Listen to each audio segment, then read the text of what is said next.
Une fuite. Anton Tchekhov. Ça avait été toute une histoire. Pachka, avec sa mère, avait d'abord marché sous la pluie tantôt sur des éteules, tantôt par des sentes forestières, où les feuilles jaunies se collaient à ses bottes. Il avait marché jusqu'à l'aube. Il resta ensuite à attendre, debout, près de 2 heures, dans un sombre vestibule, avant que la porte s'ouvrît.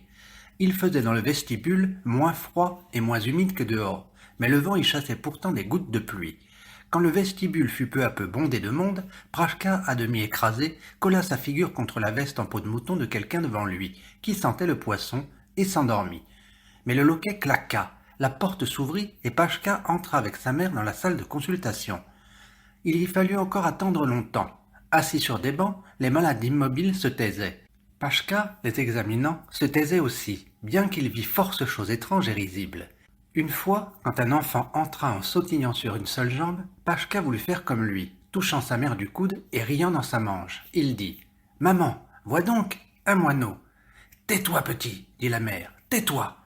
L'infirmier, somnolent, apparut au guichet. « Que l'on vienne s'inscrire !» dit-il d'une grosse voix. Tous les malades, et parmi eux l'enfant qui sautait, firent queue devant le guichet.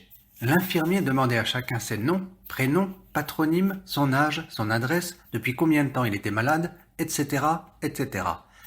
Aux réponses de sa mère, Pachka apprit qu'il ne s'appelait pas Pachka, mais Pavel Galaktionov, qu'il avait 7 ans, qu'il ne savait pas lire et qu'il était malade depuis Pâques. Peu après l'inscription, il lui fallut se lever. Le docteur, en tablier blanc, un essuie-main lui formant une ceinture, traversa la salle. En passant devant le petit garçon sautillant, il dit d'une voix douce et chantante, en haussant les épaules. « Mais tu es un sot, ne l'es-tu pas? Je t'ai dit de venir lundi, et tu ne viens que le vendredi. Pour moi, peu m'importe, tu peux même ne pas venir du tout, mais espèce de sot, tu perdras ta jambe. » L'enfant fit une mine aussi piteuse que s'il allait demander l'aumône, battit des paupières et dit « Que ce soit un effet de votre bonté, Ivan Nikolaïtch. » « Il n'y a pas d'Ivan Nikolaïtch, répondit le docteur en l'imitant. On te dit lundi, il faut écouter. Tu es un nigaud, voilà tout. La consultation commença. Le docteur, assis dans son cabinet, appelait les malades tour à tour. On entendait à tout instant, dans le cabinet, des cris perçants, des pleurs d'enfants et les exclamations fâchées du docteur. « Voyons, qu'as-tu à beugler? Est-ce que je t'égorge? Dis-moi. Reste assis tranquille. » Le tour de Pachka arriva. « Pavel Galaktionov, cria le docteur. La mère fut saisie comme si elle ne s'attendait pas à cet appel, et, prenant Pachka par la main, elle le fit entrer dans le cabinet. Le docteur, près de sa table, frappait machinalement avec un petit marteau sur un gros livre. « De quoi souffrez-vous » demanda-t-il sans regarder qui entrait. « Le gamin, petit père, a une plaie au coude, » répondit la mère, faisant mine d'être très attristée de la plaie de Pachka. « Déshabille-le. » Pachka, soufflant, se découvrit le cou, s'essuya le nez à sa manche et se mit sans se presser à quitter son veston de peau de mouton. « Femme, dit le docteur en colère, tu n'es pas en visite ici. Que l'embines-tu? Tu n'es pas seule à attendre. » Pachka, se dépêchant, jeta son veston par terre et, aidé par sa mère, quitta sa chemise. Le docteur le regarda lentement et tapota son ventre nu. « Tu t'es payé une belle bedaine, mon petit Pachka, lui dit-il en soupirant. « Voyons, montre ton coude. » Pachka considéra une cuvette pleine d'eau sanguinolente, regarda le tablier du docteur et se mit à pleurer. « Mais, fit le docteur en le contrefaisant, un polisson qu'il est bientôt temps de marier. Et il pleure. Comment oses-tu » S'efforçant de ne pas pleurer, Pachka regarda sa mère et dans son regard se lisait la prière de ne pas raconter, à la maison, qu'il avait pleuré à l'hôpital. Le docteur examina son coude, le pressa, soupira, fit un claquement de lèvres, et pressa encore. « Ah, femme, dit-il, qu'il n'y ait eu personne pour te battre. Pourquoi ne l'as-tu pas amené plus tôt?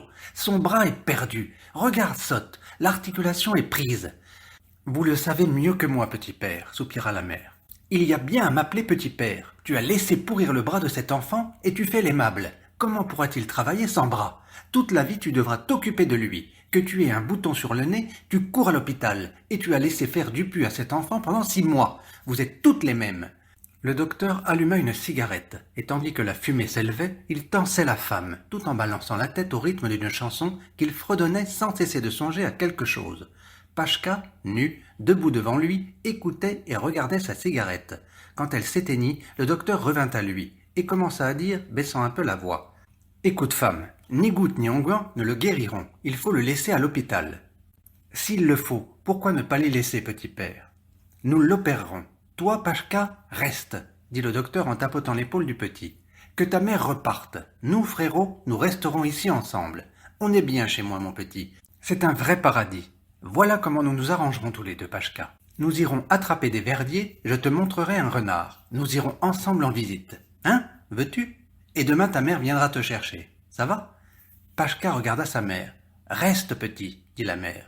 Il reste, cria joyeusement le docteur. Il n'y a pas à chercher plus loin. Je lui ferai voir un renard vivant. Nous irons ensemble à la foire acheter des sucres d'orge. Maria Denisovna, conduisez-le là-haut.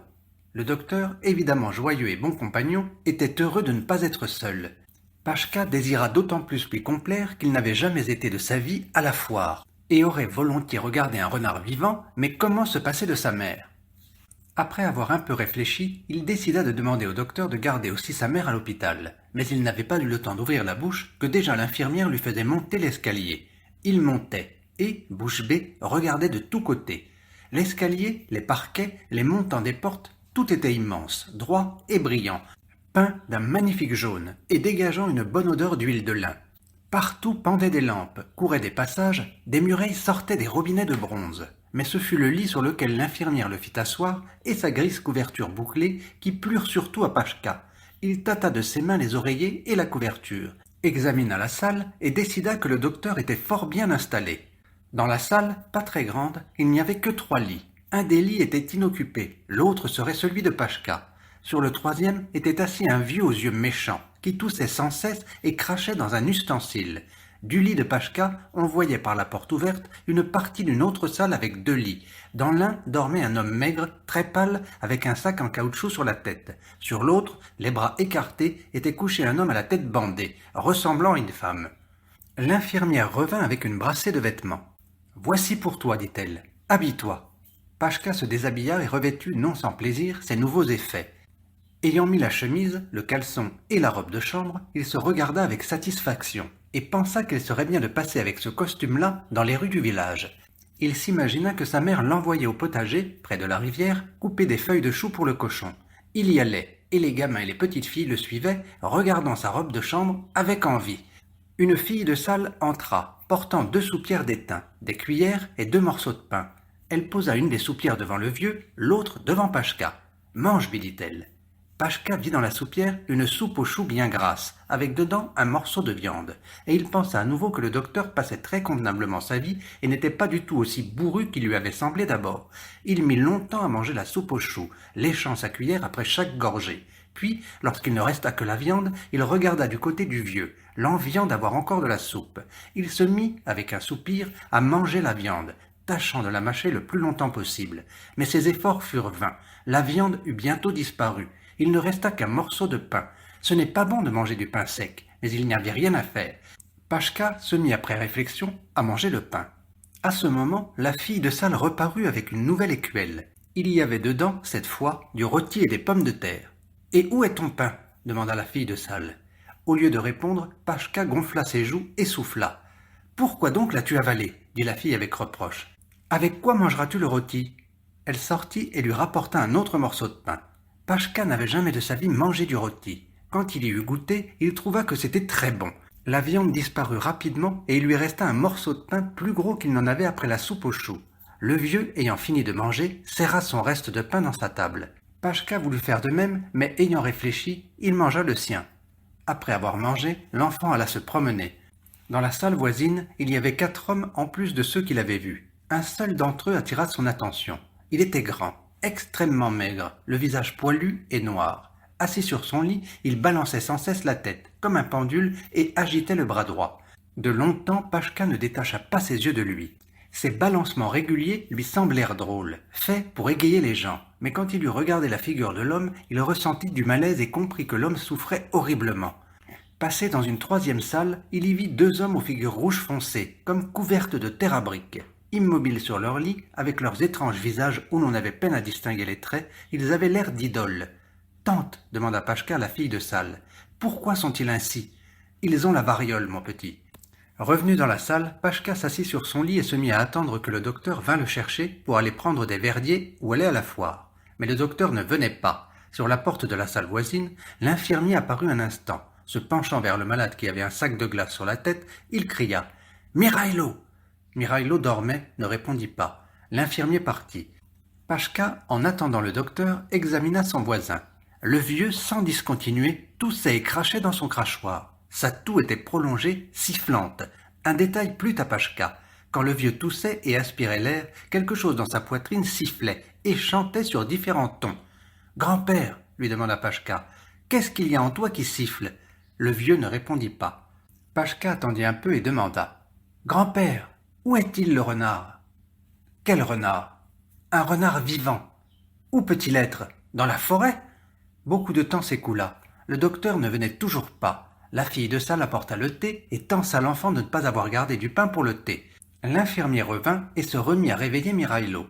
La nuit était déjà venue. On alluma les lampes, mais le docteur n'apparaissait pas. Il était trop tard maintenant pour aller à la foire et pour prendre les verdiers. Pachka s'allongea sur son lit et se mit à songer.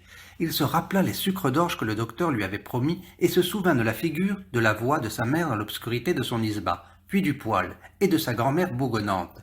Et tout à coup, il se sentit ennuyé et triste. Se rappelant que sa mère viendrait le prendre le lendemain, il sourit et ferma les yeux.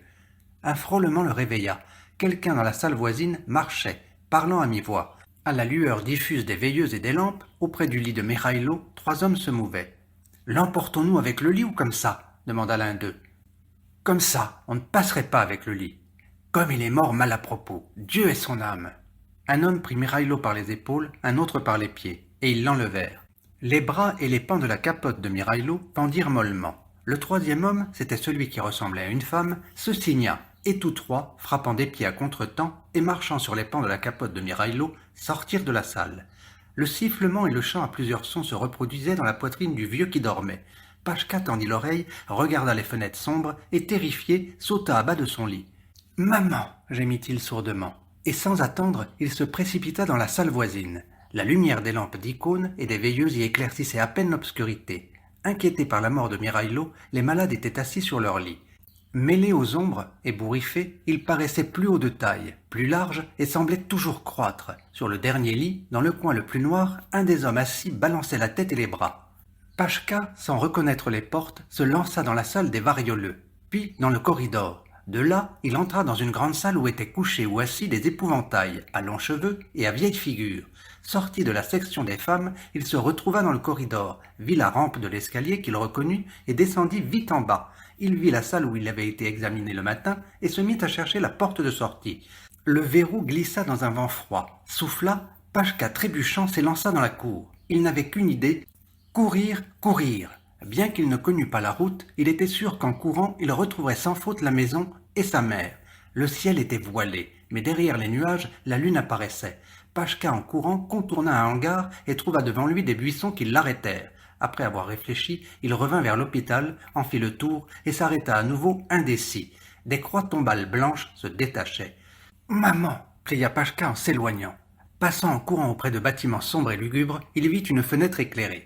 Dans l'obscurité, la tache rouge vif paraissait terrible, mais l'enfant, fou de terreur, ne sachant où courir, se tourna vers elle. Il y avait près de la fenêtre un péristyle avec des marches et une grande porte à plaque indicatrice.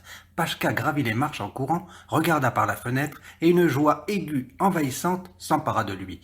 Devant ses yeux, assis près d'une table, le gai, le bon docteur lisait un livre. Riant de bonheur, Pachka tendit les bras vers la figure amie. Voulut crier, mais une force sourde lui coupa la respiration, lui battit les jambes. Il chancela et tomba sans connaissance.